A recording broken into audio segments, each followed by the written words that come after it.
Vous avez vu, je fais genre j'allume la caméra alors qu'en fait pas du tout. J'ai dû recommencer plusieurs fois la prise pour avoir la bonne intonation. La magie de la vidéo.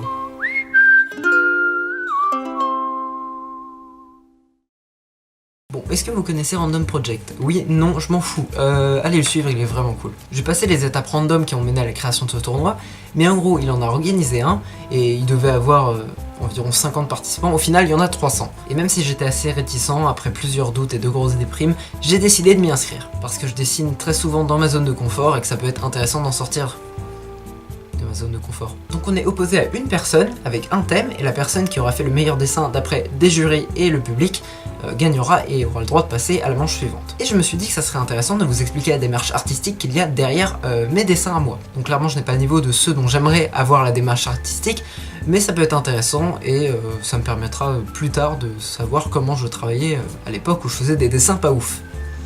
Si tant est que j'en ferai des bien un jour. Du coup le thème de cette semaine et de la première manche c'est Tropical. La première idée qui m'est venue c'était le Pokémon Tropius, qui est donc une sorte de palmier dinosaure. L'image est là. Et je me suis dit que ça serait intéressant de mettre plusieurs Pokémon sur une plage avec un palmier, parce que quand je dis Tropical, le palmier est la première chose qui me vient. Et j'ai fait des croquis. Ils étaient très laids. Du coup, j'ai décidé de partir sur totalement autre chose et de taper Tropical sur Google pour m'inspirer. Et je suis tombé sur cette photo qui me plaît beaucoup et que je vais prendre pour base. Du coup, je vais dessiner, je vais tenter de filmer mon écran avec cette caméra du coup, parce que j'arrive pas à enregistrer avec des logiciels comme OBS. Ça va être hyper moche, mais c'est le seul truc que j'ai.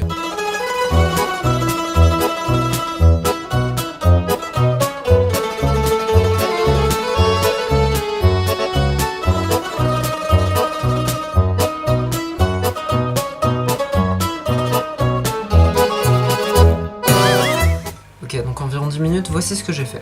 Donc par rapport à la photo de base, les changements les plus importants évidemment c'est par exemple le palmier. Comme j'ai dit, quand on me dit Tropical pour moi, la première chose qui me vient c'est le palmier, du coup je me sentais obligé d'en mettre un. J'ai gardé l'idée de la montagne en fond, je savais pas si je devais rajouter des habitations comme l'arrière-plan le suggérait et évidemment la maison qui est sur l'eau, sur la photo de base. Je me suis dit que ça serait pas très utile et que pour les personnages ça serait plus romantique d'être tout seul comme perdu de la civilisation. Ça ne veut rien dire, perdu de la civilisation, mais qu'est-ce que vous voulez, c'est de l'impro. Les personnages justement, je me sentais obligé d'en mettre parce que je suis mauvais en paysage. Du coup mettre des personnages ça me permettrait de mettre quelque chose de plus vivant sur le dessin. Et je me voyais mal commencer avec quelque chose de totalement différent par rapport à ce que je fais. Déjà j'ai très peu dessiné du tropical dans ma vie, donc je sors déjà pas mal de ma zone de confort. Donc là je vais préciser le crayonné, je vais essayer de rajouter des fleurs ou des herbes comme j'ai commencé à le faire avec le premier brouillon. Et plus globalement rajouter des détails un peu partout pour que le line soit plus facile à faire. Donc le but pour aujourd'hui, on est le mercredi 19 septembre, ça va être de au moins commencer le line, parce que j'ai jusqu'à samedi pour faire le dessin, et que j'ai pas énormément de temps le jeudi et le vendredi. Donc voilà.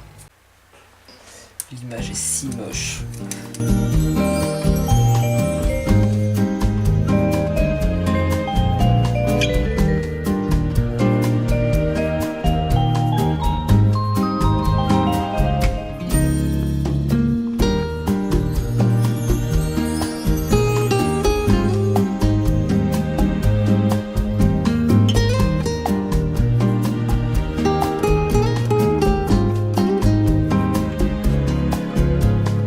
Désolé si le cadre change entre deux timelapses, mais je peux pas faire autrement. Vous avez vu que je regarde dans le retour de la caméra une fois sur 4. C'est pas du tout agréable pour vous. Bref, donc après environ 25 minutes, voici le résultat. Je sais pas si je garderai les moments où je parle pendant les timelapses, mais en tout cas ce que je disais dans celle-ci, c'est que j'ai eu beaucoup de mal sur le sol en avant-plan. C'est-à-dire qu'il faut mettre quelques herbes et fleurs pour éviter que ça fasse trop vide, parce que là par exemple il n'y a rien et ça fait trop vide. En même temps faut pas en mettre trop parce que sinon ça surcharge et c'est pas agréable et ça empêche de se concentrer sur le derrière de l'image. Enfin le haut du coup, mais comme c'est en plusieurs plans, ça devient l'arrière. La deuxième difficulté sur ce plan c'est de réussir à faire un effet de perspective avec les fleurs et les herbes. Parce que sinon ça donne l'impression que les personnages sont trop petits ou trop gros et c'est un peu gênant. Ce que j'ai rajouté par rapport à l'ancien croquis c'est évidemment ce gros soleil juste ici, qui permettra de donner un teint un peu rosâtre au dessin et j'aime bien le rose. Voilà, j'ai pas plus d'arguments. Du coup je vais faire une petite pause, enlever ce masque parce que je le porte même quand je dessine et je commence le line juste après. Du coup pour vous c'est dans 2 secondes mais pour moi c'est dans quelques minutes.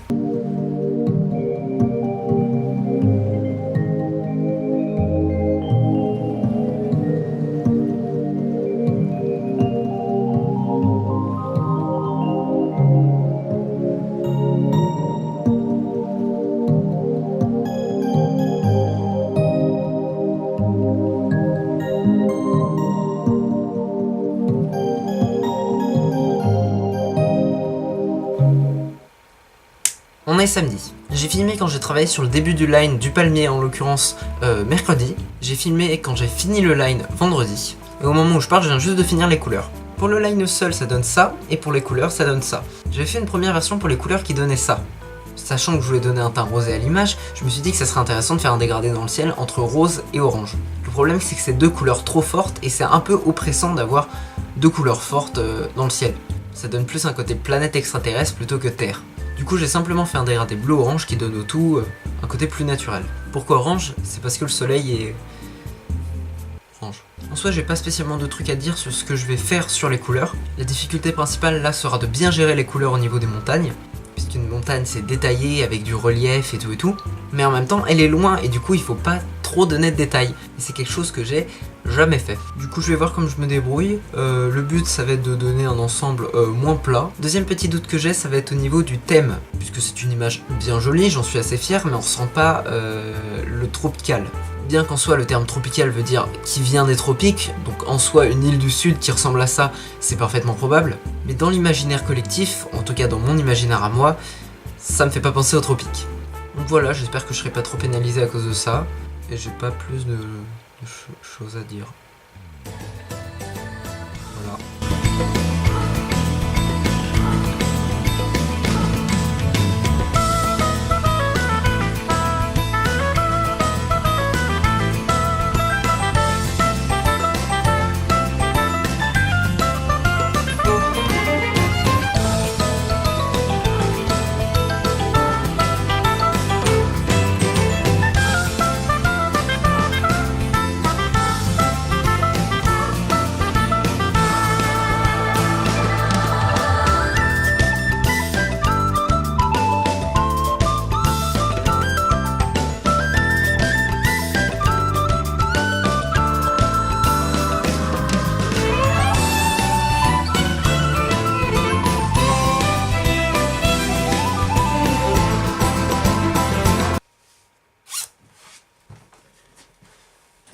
Samedi 22 septembre, 19h.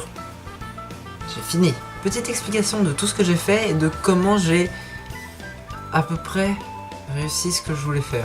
Pour commencer, j'ai rajouté plein de détails sur les couleurs qu'on peut voir sur l'arbre et un peu au sol en avant-plan. Pour la montagne, là ça a été plus compliqué, je suis pas spécialement fier de ce que j'ai fait. Ça rend pas trop mal. C'est le plus important. Je mettais pas beaucoup d'espoir dans le fait de réussir cette partie, mais c'est là et ça fait bien le job, je trouve. Donc après avoir réalisé ça, j'ai fait une ombre brute, c'est-à-dire sans dégradé. L'endroit où c'est le plus visible, c'est sur le sol en avant-plan. Ensuite, j'ai réalisé une ombre plus dégradée, qui du coup était plus hasardeuse, et je trouvais que ça rendait bien. Et après ça, j'ai rajouté la lumière orange qui se reflète sur la montagne, sur la colline au fond et sur le bas de la forêt, enfin le haut de la forêt. Trop différent. Et un peu, si on plisse bien les yeux, sur le palmier. J'ai réalisé ensuite une aura blanche qu'on retrouve sur les personnages, sur le haut de la montagne, et un peu sur la mer. Donc ensuite je me suis dit, hey c'est pas mal, mais il manque le teint rosé dont je parlais. Du coup j'ai fait un dégradé rosé, vous pouvez pas le voir, c'est sur mon fichier Photoshop. Fallait regarder le timelapse. Et un dégradé noir et blanc qui était surtout là pour la forme, parce que ça rend l'image moins uni. Ensuite, parce que je regardais le retour de la caméra quand je filmais, je me suis rendu compte que les couleurs du ciel ressortaient vachement. Et je me suis dit, c'est ça qu'il faut. Du coup, j'ai pris le même dégradé, je l'ai inversé pour que le orange soit plus en haut, parce que en hauteur, le orange, c'est sympa. Et je l'ai un peu plus accentué. Pour finir, j'ai colorié les lignes en violet, qui se rapprochent du rose. Ce qui fait qu'entre la version actuelle et la version précédente, il y a vachement de différence. Bien que les couleurs et les lines soient les mêmes. Au final, ça rend pas trop mal, je pense que j'aurais pu faire mieux. Mais je n'ai plus le temps. Et puis franchement, j'avais jamais fait de paysage comme ça, donc c'est pas étonnant que je réussisse pas du premier coup. Les points dont je suis assez fier, c'est le line, parce qu'il est très fin, et c'est très rare que je fasse des trucs très fins. Ça va ensemble, il y a le même mot. La lumière, parce qu'elle est pas trop mal. Pas les ombres, hein, ni les filtres, vraiment la lumière uniquement. Ça fait très peu de bons points, pour être franche, je ne pense pas que je vais gagner la première manche, mais le défi m'aura bien plu. Quoi qu'il en soit, les votes et délibérations se feront du 24 au 30 septembre, donc j'ai tout mon temps pour stresser. Donc normalement je tournerai le lundi ou le mardi si j'ai le temps pour revenir sur les résultats et savoir si cette magnifique série continue. Je peux même pas faire le montage en attendant parce que le montage je l'ai fait. Toutes les parties que vous avez vues précédemment, bah je les ai déjà faites en fait. Ah dans 2 secondes du coup.